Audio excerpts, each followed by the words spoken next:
Video করতেছেন চালু দেখছেন কি সুন্দর বড়ি। এই যে বড়ি গাছ থেকে সৌদি আরবে বড়ি গাছ থেকে বড়ি পেরে খাইতেছে, খুব নিকটতম বড়ই। আর এই বড়ই পড়ে থাকে নিচে পড়ে, কিন্তু খাওয়ার কোনো মানুষ নেই। তাই আমরা এখানে আসলাম শুধু বড়ি খাওয়ার জন্য। মাশাআল্লাহ অনেক সুন্দর একটা বড়ই। যে গাছটা বানাইছে, যে গাছটা লাগাইছে, আল্লাহ তার জন্য দোয়া করি।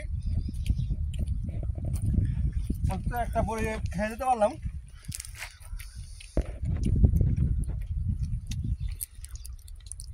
দেখছেন ভাই বড়ই, মাশাআল্লাহ।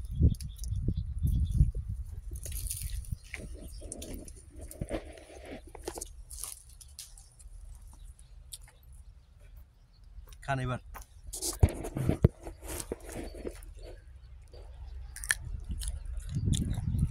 মাশাআল্লাহ কত সুন্দর বড়ই।